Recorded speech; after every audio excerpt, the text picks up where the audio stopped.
بسم اللہ الرحمن الرحیم الحمدللہ رب العالمین والصلاۃ والسلام علی سید الانبیاء والمرسلین۔ قرآن و حدیث کو سمجھنے کے لیے جہاں بہت سارے علوم کا جاننا ضروری ہے، وہاں علم صرف اور علم نحو کا جاننا بھی انتہائی ضروری ہے۔ علم صرف اور علم نحو کو باقی علوم کے اندر ایک اہم حیثیت حاصل ہے، اس لیے تمام علوم کے بارے میں تو کچھ اتنی خاص مقولہ تو نہیں ملتا، لیکن علم صرف اور علم نحو کے حوالے سے ایک بہت ہی اہم مقولہ ملتا ہے: الصرف ام العلوم والنحو ابوہا۔ علم صرف تمام علوم کی اصل اور علم نحو تمام علوم کا باب ہے، یعنی علم صرف تمام علوم کی ماں اور علم نحو تمام علوم کا باپ۔ جس طرح ماں کے بغیر، باپ کے بغیر اولاد پیدا نہیں ہو سکتی، اولاد کا پیدا ہونا ناممکنات میں سے ہے، اسی طرح ان دو علوم کے بغیر بھی علوم کا آنا یہ ناممکن ہے۔ علم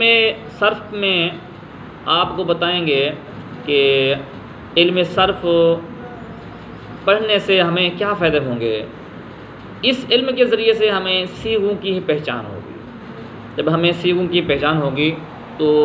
پھر ہمیں الفاظ کے معنی کرنے کے اندر کوئی مشکل پیش نہیں آئے گی۔ ہمیں حاضر کا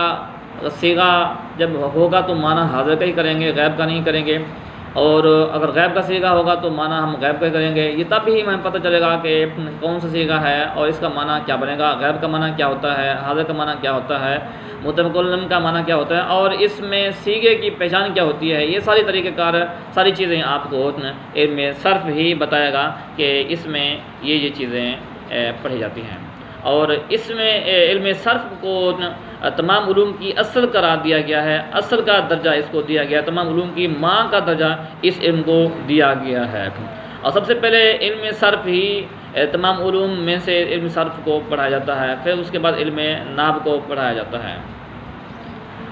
یہ ساری کی ساری چیزیں صرف قرآن اور حدیث پاک کو سمجھنے کے لیے ذریعہ ہوتی ہیں۔ جہاں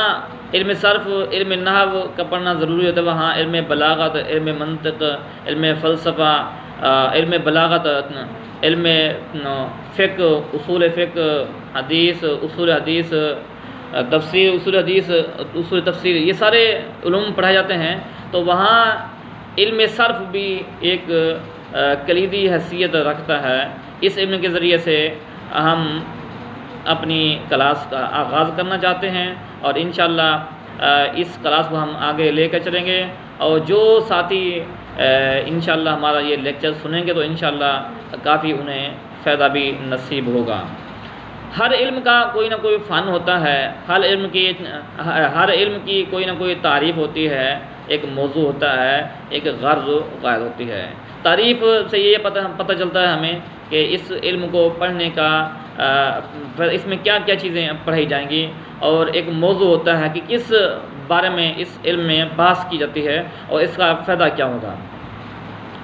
سب سے پہلے علم صرف کی تعریف کرتے ہیں۔ علم صرف کسے کہتے ہیں؟ ٹھیک ہے، علم صرف ایسے اصول اور ضابطوں کا نام ہے، ایسے اصول و ضوابط کا نام ہے جن کے ذریعے سے ایک کلمہ کو دوسرے کلمے سے بنانے اور ان میں تبدیلی کرنے کے طریقے معلوم ہوتے ہیں۔ یعنی ہمیں علم صرف پڑھنے سے یہ پتہ چلتا ہے کہ ہم نے ایک کلمہ سے دوسرے کلمے کو کیسے بنانا، یعنی مصدر ہے الضرب، اس سے ہم نے ضربہ کیسے بنانا ہے، ٹھیک ہے، اور ضربہ سے یضرب کیسے بنانا ہے، یضرب سے ضارب کیسے بنانا ہے، یضرب سے مضروب کیسے بنانا ہے۔ الغرض جتنے بھی صیغے ہیں، یہ ان میں ایک کلمے سے دوسرے کلمے ہم نے کیسے بنانا ہے، اس کے طریقے اس علم کے اندر معلوم ہوتے ہیں کہ آپ نے ماضی بنانی ہے، اس کا طریقہ کار یہ ہوگا، مضارع بنانا ہے، اس کا طریقہ کار یہ ہوگا۔ 6 ماضی کی 6 قسمیں ہیں، ماضی مطلق اس کو کیسے بناتے ہیں، ماضی قریب، ماضی بعید، ماضی احتمالی، ماضی تمنائی، ماضی اسماعیلی، ان کو بنانے کا طریقہ کار کیا ہوتا ہے اور یہ کیسے بنتی ہیں، یہ ساری چیزیں ڈیٹیل کے ساتھ اس علم میں آپ کو سمجھائی جائیں گی۔ پھر مضارع کیسے بنتا ہے، مضارع میں کہاں کمی پیشی کرنی ہوتی ہے، پھر اس کے بعد بعد پھر اسم فاعل کیسے بناتے ہیں، اسم مفعول، صفت مشبہ، الغا جتنے بھی اپنے گردانیں وغیرہ ہوتی ہیں وہ کیسے بنانی ہے، ایک کلمے سے دوسرا کلمہ ہم نے کیسے بنانا ہے، کہاں پر ہم نے لفظ میں کمی کرنی ہے، کہاں پر ہم نے زیادتی کرنی ہے، جس جو کلمہ ہم بنانا چاہتے ہیں وہ بن جائے، یہ طریقہ کار ہے، یہ ہوتا ہے۔ اس میں یہ ساری چیزیں آپ کو سمجھائیں جائیں گی کہ ایک کلمے سے دوسرا کلمہ ہم نے کیسے بنانا ہے اور اس میں تبدیلی ہم نے کیسے کرنی ہے، یہ سارے طریقہ کار ہم انشاءاللہ اس علم میں سیکھیں گے، اور یہی اس علم کی تعریف ہے۔ دوسرا ہے علم صرف کا موضوع۔ علم صرف کا موضوع صیغہ کے اعتبار سے کلمہ ہے، یعنی ہم نے جو بحث کرنی ہے اس علم کے اندر وہ صیغہ کے اعتبار سے کرنی ہے۔ وہ کلمہ ہم نے دیکھنا ہے کہ یار یہ کلمہ جو آیا ہے یہ کلمہ کون سا ہے، یہ مصدر ہے، یہ مشتق ہے، یہ جامد ہے، اسم فاعل ہے، اسم مفعول ہے، امر کا صیغہ ہے، نہی کا صیغہ ہے، امر کا ہے تو کون سا ہے، حاضر کا ہے، غائب کا ہے، متکلم کا ہے۔ تو الغا یہ بات جو ہوتی ہے وہ ساری کی ساری کلمہ کے اوپر ہوتی ہے کہ یار یہ کلمہ ہے تو کون سا ہے، اور اس کلمہ کے اندر حروف اصلیہ کون سے ہیں اور حروف زیادہ کون سے ہیں، اور مادہ اشتقاق کیا ہے، اس کا معنی کیا بنے گا۔ تو یہ ساری چیزیں اس علم میں ہوتی ہیں، اور اس علم کا موضوع جو ہوتا ہے وہ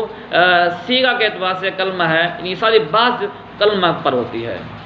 اور اس علم کی غرض و غایت کا ہے، اس علم کی غرض و غایت یہ ہے کہ صیغوں کو جو ہم نے بنانا ہے ان میں، اور ایک کلمہ سے دوسرے کلمے کو ہم نے جب بنانا ہے تو ان میں ذہن کو لفظی غلطی سے بچانا، یہ اس علم کا مقصد ہے، تاکہ ہم یہ علم پڑھ لیں۔ اس علم کو پڑھنے کے بعد ہمیں جب ہم صیغے کو بنائیں، کہیں کلموں کو ایک کلمے کے دوسرے، ایک کلمہ سے دوسرے کلمے کو جب ہم بنا رہے ہوں تو ہمیں غلطی نہ لگے، غلطی سے محفوظ رہنے کے لیے، لفظی غلطی سے بچنے کے لیے ہم اس علم کو پڑھتے ہیں، اور یہی اس علم کی غرض ہے اور یہی اس کا فائدہ ہے۔ اور علم صرف، یہ لفظ دیکھ لیں، یہ علم صرف ہے، یہ علم صرف نہیں پڑھنا، یا اسے صرف نہیں پڑھنا، اسے صرف پڑھنا ہے۔ صرف کا معنی ہوتا ہے کہ علم صرف کو صرف کیوں کہتے ہیں، اس لیے کہ اس علم کا معنی ہوتا ہے پھیرنا۔ کیا ہوتا ہے؟ پھیرنا، لغوی معنی اس کا ہے پھیرنا۔ اور اس علم بھی کیونکہ ایک کلمہ سے دوسرے کلمے کو پھیرا جاتا ہے، ایک کلمہ سے دوسرے کلمے کی مختلف صورتیں بنتی ہیں، یعنی کہ ایک کلمہ سے مصدر ہے، مصدر سے ماضی بنی ہے، ماضی سے مضارع بنا ہے، مضارع سے امر بنا ہے، مضارع سے اسم نہیں بنی ہے، مضارع سے اسم فاعل بنا ہے، الگ الگ۔ تو ایک کلمے سے ایک کلمے کی مختلف صورتیں بنتی رہتی ہیں، اس لیے اس علموں کو علم صرف کہتے ہیں، کیونکہ اس کا معنی پھیرنا ہوتا ہے، اور اس علم میں ایک کلمے کی مختلف صورتوں، ایک کلمہ کو مختلف صورتوں میں پھیرا جاتا ہے، اس لیے اس علم کو علم صرف کہا جاتا ہے۔